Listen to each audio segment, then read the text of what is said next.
What's good, Vam? You already know the drill. I don't have anything to preface this vid with, so I thank you ahead of time for joining me. As always, a big shout out to Nyx and Ratz for the amazing music and fantastic art. Anyway, let's talk about some vampires, specifically the vampires of Clan Brujah. If you ask someone to describe a kindred member of Clan Brujah, the answer is typically something along the lines of vampire punks, revolutionaries, rebels with or without a cause, the Lost Boys, the barbarian fighter and warrior class of VtM if you want to be especially cursed. You would learn that the Brujah make up the majority of any given anarch movement, and that the clan's lack of organizational structure is surpassed only by the gangrel. If anything, the Brujah structure is defined only by the dismantling of other structures. You would learn that the Brujah despises the Camarilla to the point that, well, let's just say there might be more gangrel than Brujah that remain within the sect as of tonight. Older Brujah would speak on the fall of Carthage once or twice when discussing the history of their own, the words often spoken with anguished reminiscence. Some would hail the Brujah as fallen philosopher kings, while most write them off as pure rabble. Simply put, all of these generalizations are true, but if I had to offer one unique descriptor of the clan that I'd want you to take away from this video, it would be this. The Brujah are not only the sole vampire clan capable of change, they are agents of it. And I'm not talking about the kind of change the flesh sculptors and proteans are talking about. While other vampires are preoccupied with selfishly taking from the world, the Brujah is doomed to change it, for better or for worse. The Brujah are agents of change, and change means war. Police declared a civil disturbance as demonstrators continue to gather in the UK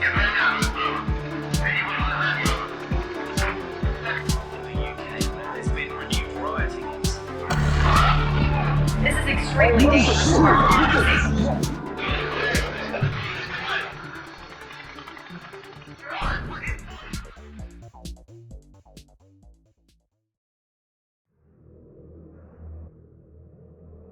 Just about every single major historical conflict for both the living and the dead has had a Brujah somewhere in the mix. More often than not, the Brujah are the cause of the conflict, while others use said conflicts to fuel their own agenda. Others participate in the conflict itself, perhaps fighting and dying alongside mortals.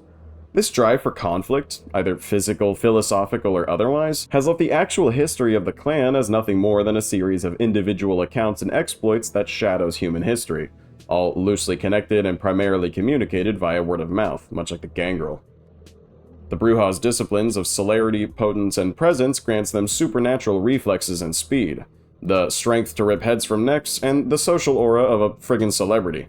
Their clan bane makes them more prone to their inner beast and base emotional instincts, often leading to violent outbursts. This tends to leave modern Brujah with one hell of an ego as they quickly realize they're faster, stronger, and infinitely more interesting than just about everyone else around them, with almost nothing capable of stopping them. It's only a matter of time before they seize or overthrow their way into a position of power, to which they do what most do after obtaining influence: proclaim and change. Indeed, whether by pen or sword, order or chaos, the Brujah may develop a following, become a cult of personality, find a cause worth dying for, and start a revolution. Younger Brujah tend to exert their efforts towards mortal affairs, while older Brujah turn their gaze towards perhaps their greatest enemies, the Ventrue and the Camarilla itself. This approach to unlife defines most of the Anarch's existence within these modern knights. But why are the Brujah like this? Why do they gotta run around changing the world, spinning the wheel of revolution all the time? Why do they hate the Ventrue and the Camarilla so much? And perhaps the most important question of all, what is the deal with Carthage? Well, my friend, in order to answer these questions, and so many others, we must start from the very beginning.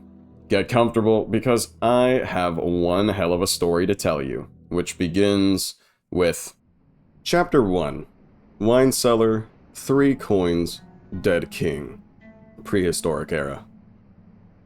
Our story begins with an old legend that takes place within the Second City before the first antediluvian uprising.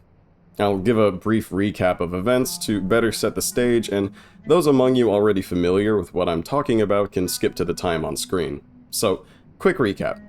The first city of man, ruled by Cain the first vampire, is flooded by God during the Great Deluge after the first city starts overflowing with more vampires than humans, more sin than righteousness. So the Great Flood washes the earth free of sin, though Cain and his second, third, and perhaps even fourth and fifth generation progeny survive due to their immortal curse.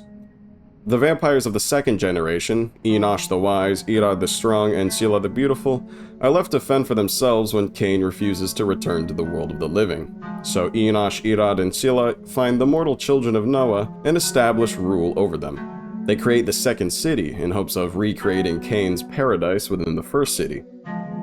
Enosh, Irad, and Scylla each form a number of broods in remembrance of Cain, which is typically believed to have numbered in 13 total vampires of the third generation, some of which were embraced before the flood, and all of which are remembered as the Antediluvians. Of course, watch the Cain and Lilith vid for a more in-depth breakdown. Okay, so our story begins within the second city, shortly after Cain leaves his children behind to fend for themselves. One of Cain's grandchilder, a third-generation antediluvian embraced by either Irad or Enosh, has recently awoken from his immortal torpor for the first time since the flood itself. However, unlike his consanguineous siblings, this antediluvian has awoken with a thirst far more powerful and terrible. This antediluvian, whose name has been lost to time, is remembered to us now under the title of Ilias, or simply Brujah.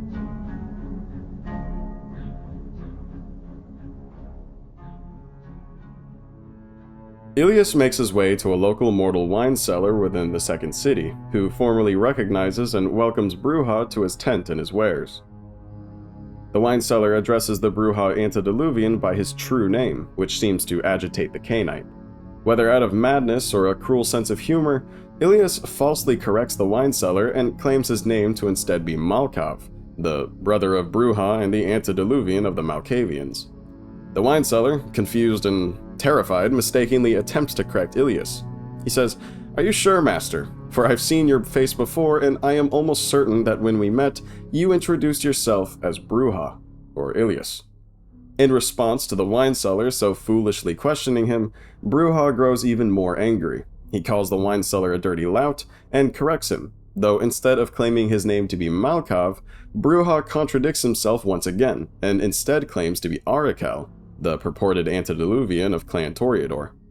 So, still unsure if Brujah is fucking with him or not, the wine seller challenges the Cainite's claims once again. He basically says, "Wait, first you claim to be Malkav, now you claim to be Arikal, who I'm pretty sure is actually a woman."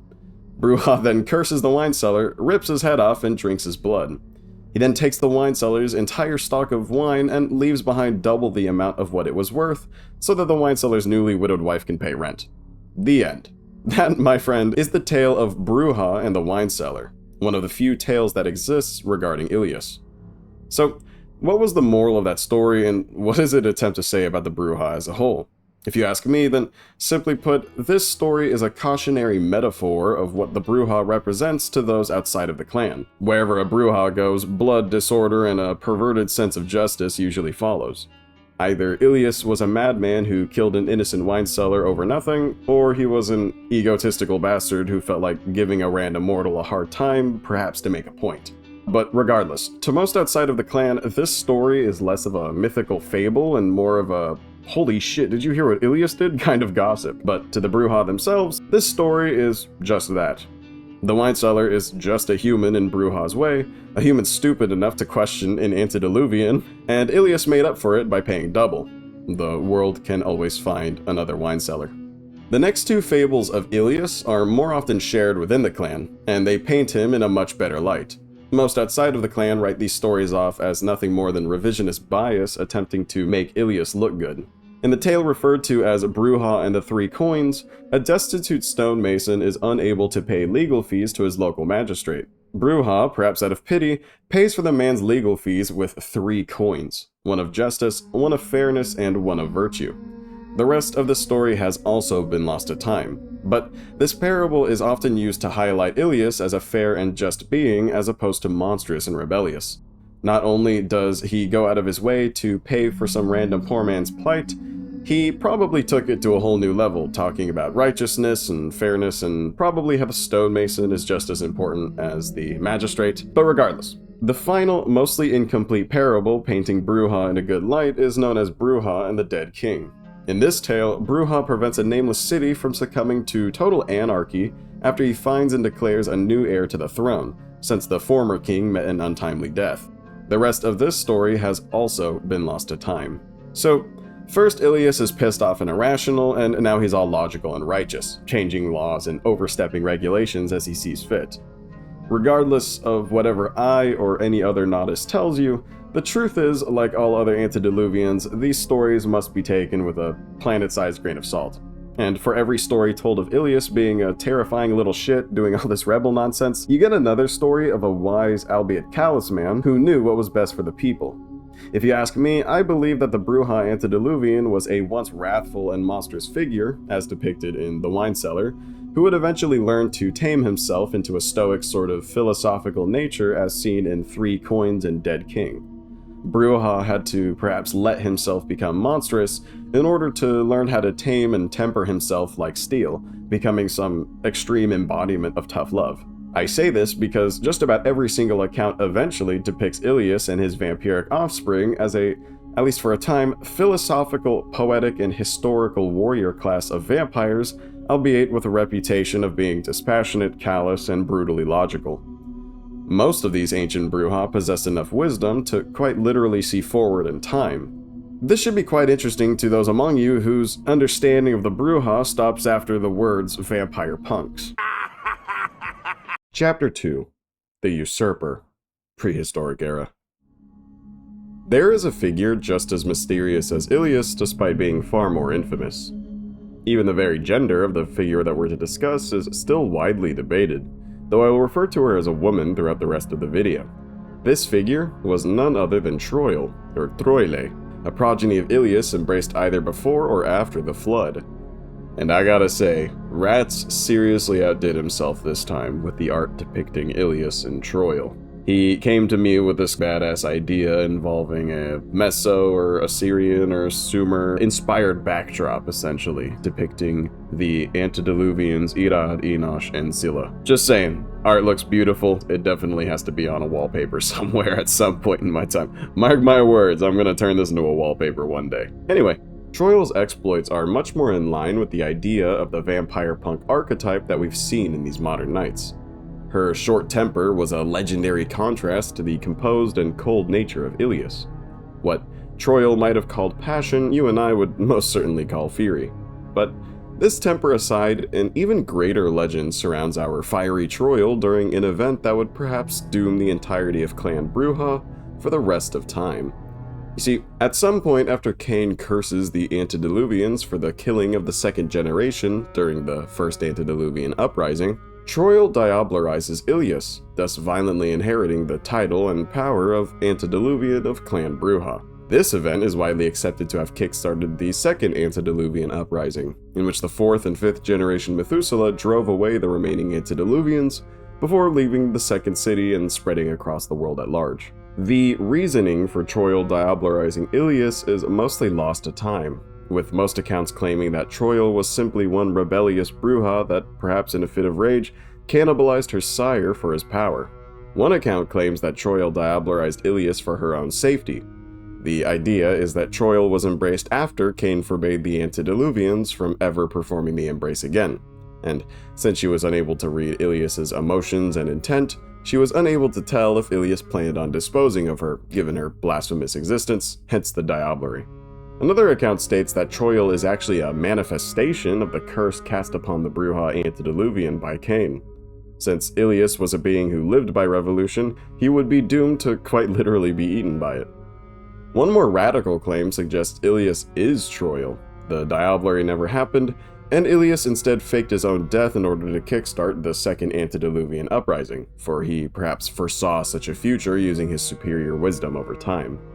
A similar claim states that, as Troil attempted to diablerize her sire, Brujah used his mastery and wisdom over time itself to quite literally hurl himself forward several thousand years into the future, right into the garden of none other than Lilith herself. Not even joking, but that's a story for another video. Our final claim states that the Ventrue antediluvian and his kind actually offed Ilias, and then blamed it on Brujah infighting in order for the Ventrue to shed the blame while also forever sealing the Brujah's fate as a vampire punks. Which, while not true, is peak Ventrue propaganda right there. Some kindred archaeologists believe that the very sword used by Troil to strike down her sire can be found in some blocked-off chasm among the slopes of Mount Athos in Greece.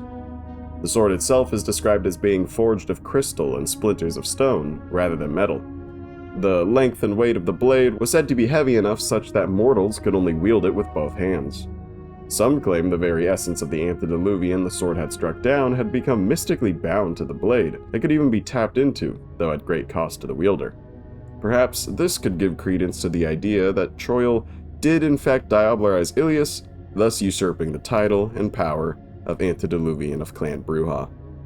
On the topic of that sword, by the way, when attempting to figure out why the Sword of Troil was found in Mount Athos, Greece of all places, I went on this whole deep dive reading about Greek mythology and the giants, and as it turns out, simply put, the White Wolf Wiki already came to the same conclusions that I did, and they worded it way better than I ever could, so just going to read from it directly.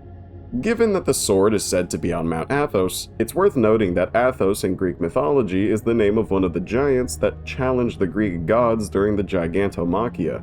As one interpretation of the story goes, Athos threw a massive rock against Poseidon, which fell into the Aegean Sea and became Mount Athos.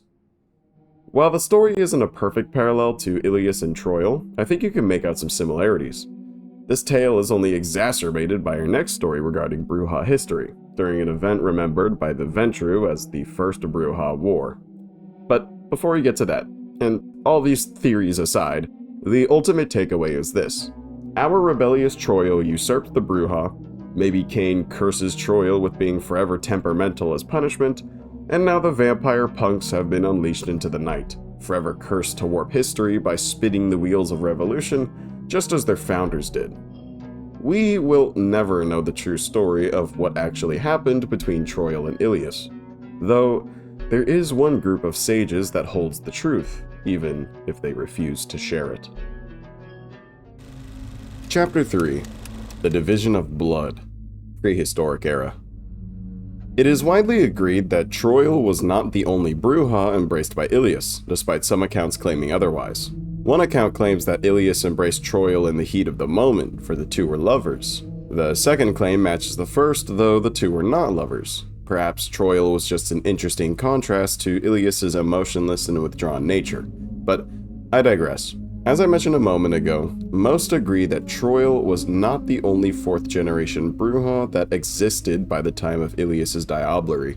After the usurpation of the clan, all of those vampires embraced by Troil going forward wore the title of Brujah.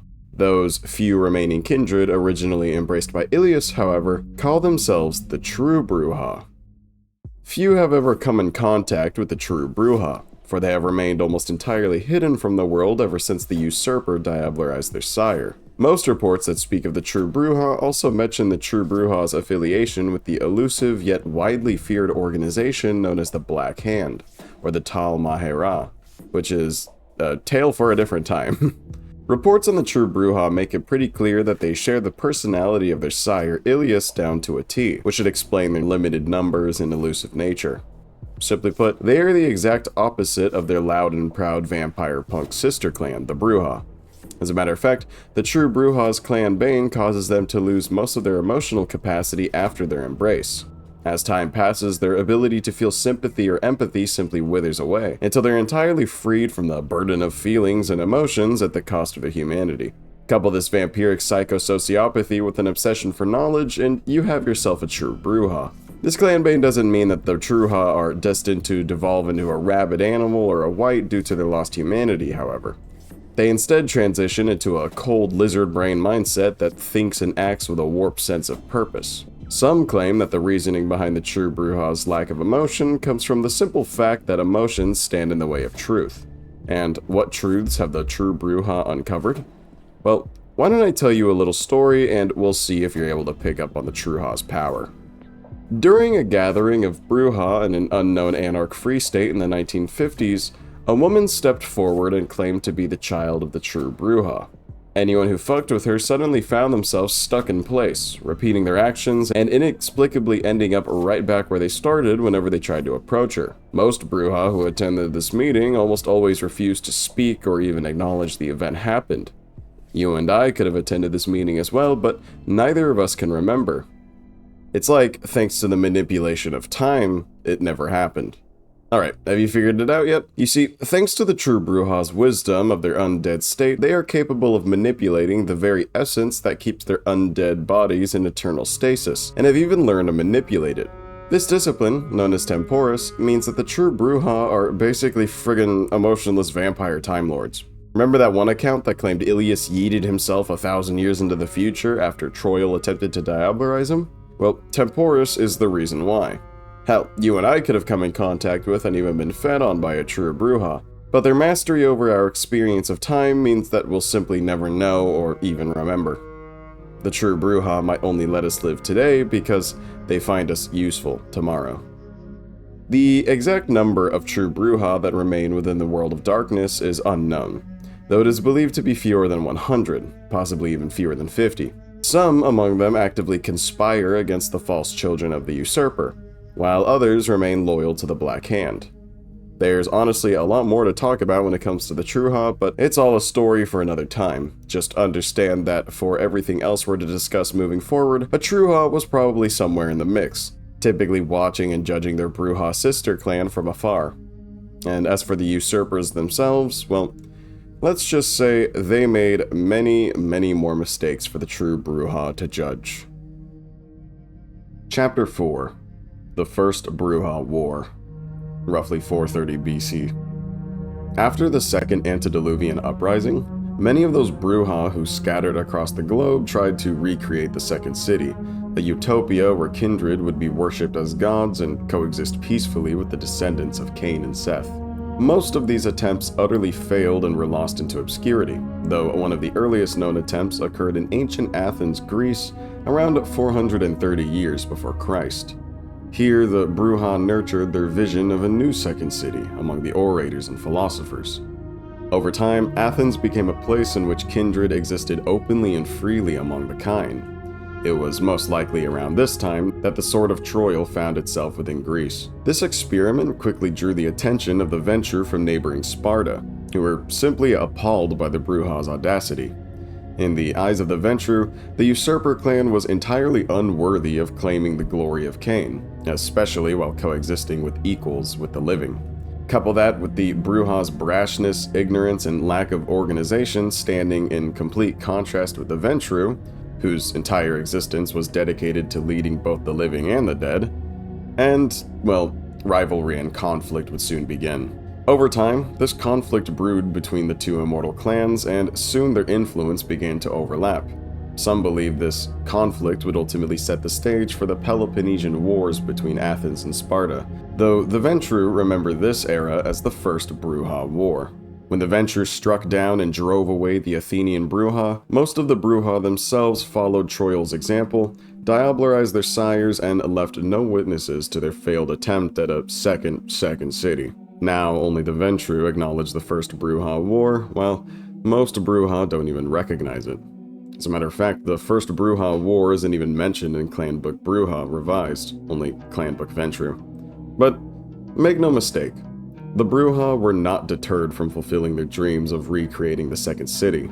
Within the span of roughly 200 years, the Brujah continued to push south from Greece and Rome, cross the Mediterranean Sea, and perform a feat so great that it would redefine the clan's history forever. My son, stand before the gods and swear, from this day until your last, that you will always be an enemy of Rome.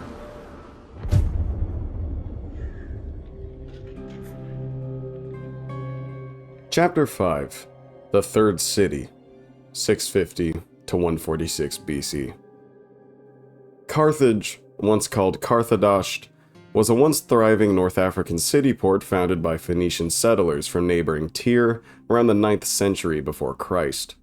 By 600 BC, it had grown into a powerful and prosperous city-state within the Phoenician network. It also served as one of the most important places and times in history for many kindred, especially the Brujah.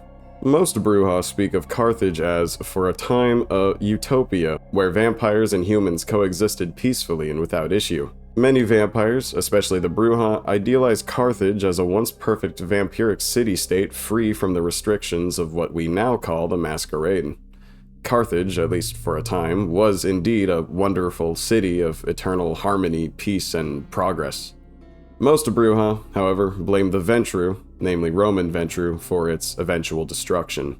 Others speak of a terrifying demonic influence that was responsible for the city's horrific downfall. Indeed, many accounts claim that by the time the Romans brought about the fall of Carthage during the Third Punic War in roughly 146 BC, the place was anything but a utopia.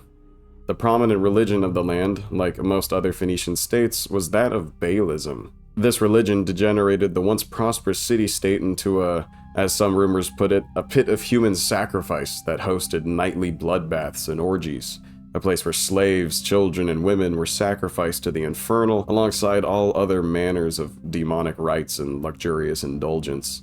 But let's not jump too far ahead. Carthage, at its peak, attracted all types of kindred, though the Brujah would be quick to inform you that they were the most prominent and influential clan within the city. Phoenician Banu Hakim and even a number of Ventrue came in second to the Brujah's dominance. The city itself served as a haven for many legendary vampires, including the Brujah Methuselah Menelaus, or Menela, the child of Troil. Now, the reason that Menela looks like the lead singer of Typo Negative, Peter Steele, the late and great Peter Steele, is for you to figure out. As the story goes, Troil, who wandered endlessly after the fall of the Second City, eventually came across Menelaus, Scholar King of Sparta, who she found captivating. Indeed, this would be the very same Menelaus of Sparta, husband to Helen of Troy, as seen within the Iliad and Odyssey. I'm just gonna put it plainly, not only did the events told within Iliad and Odyssey more or less actually happen within the world of darkness, most of those people within those stories are actually immortal vampires, some of which are still around to this very night. But I digress. After spending months in conversation, the antediluvian Troil deemed Menelaus worthy of immortality and embraced him. Then, at some unknown point in time, hundreds of years after his embrace, Menela became aware of the fabled city of Carthage and even established a haven there. He would then begin traveling the world, seeking those wise living and dead in order to bring them to Carthage. Several hundred years later, in 423 BC, Menela took interest in an influential mortal philosopher residing in Athens, Greece, named Critias. The nature of Critias' embrace by Menelaus is perhaps known only to them, though some believe Menelaus approached the Athenian after his popular teachings led to his exile. Menela confronted Critias within a bathhouse, used the discipline Dominate to keep the human calm, and then the two debated their philosophies until the sun rose. Impressed, Menela offered Critias immortality, and he gladly accepted. When Critias eventually made his way to Carthage, he established a Socratic school and became one of the most influential Brujah within the city. Another Athenian philosopher, Xenophon the historian, also found his way to Carthage after his embrace, though it is uncertain if Menela was his sire. Dido, the mortal queen and founder of Carthage itself, was also embraced into Clan Brujah and continued to reside in the city. So too might have been the case for the legendary Hannibal, the famous mortal general who commanded the forces of Carthage during the Second Punic War against the Romans. Hannibal's case is intriguing in that some believe he was a direct child of Troil herself, like Menelaus, or Menela, while others deny his existence in unlife entirely. One could spend hours recounting the number of legendary mortals and immortals who not only found themselves embraced into the Clan Brujah, but also established influence within Carthage as well. However, despite the presence of so many powerful and influential undead, or perhaps because of it, Carthage would gradually succumb to the will of those who sought its ultimate destruction.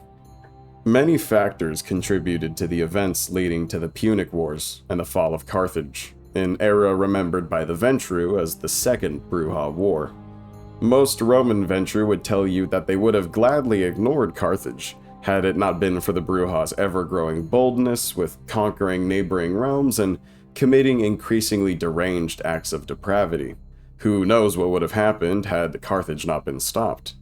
Conspiracy and corruption, driven in part by the ambitions of Greece and Rome, led to the city's political and economic degeneration, reducing it to a series of squabbling forums vying for control.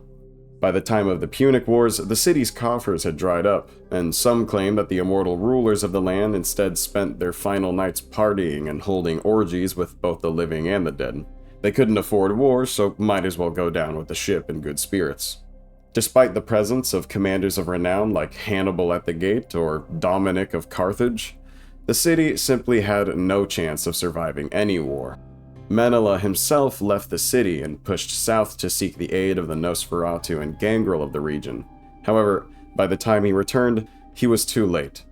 Some claim that Menela's legendary immortal rival, Helena, led the Romans to destroy Carthage. This would be the very same Helen of Troy that used to be married to Menelaus in life. As the story goes, Helena, a Methuselah of Clan Toreador and former lover of Menelaus, came to reside in glorious Carthage alongside her ghoul lover Prius. Other sources claim Helena was invited here by Menela, who was seeking allies for Carthage during the Punic Wars.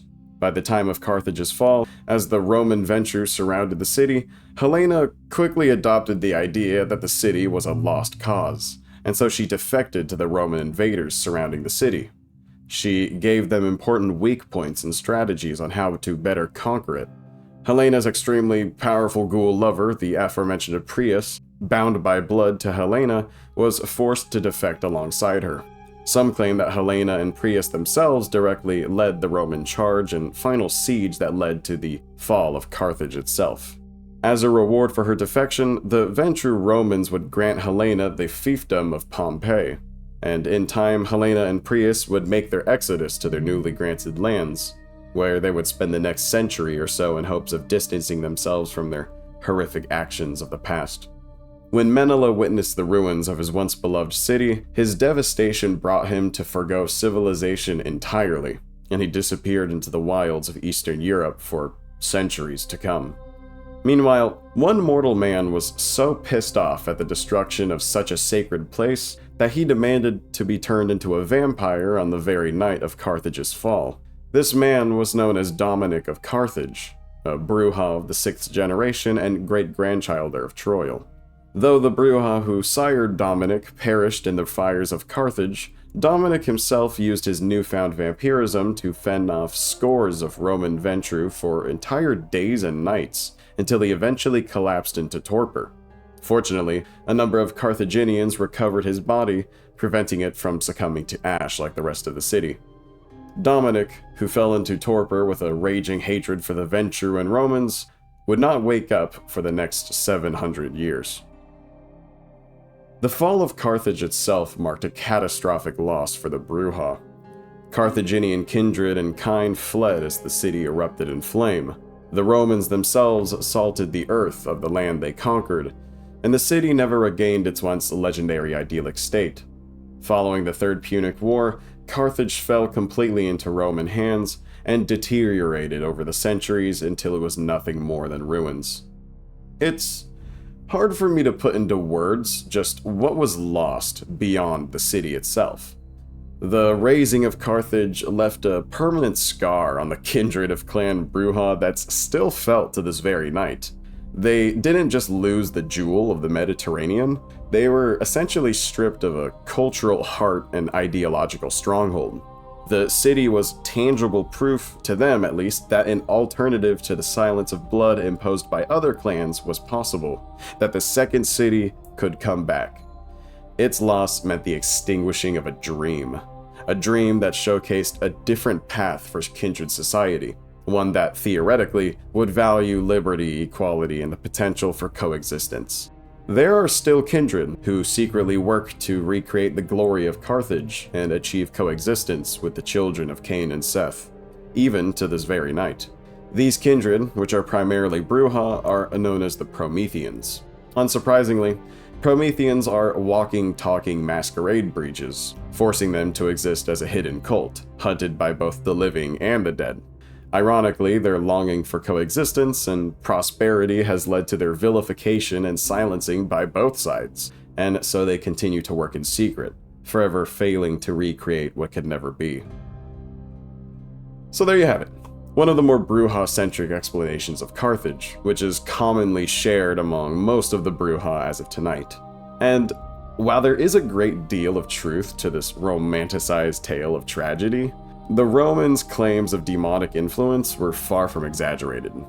And while most like myself would hate to admit it, the Romans and the Ventrue may have been right to destroy the city.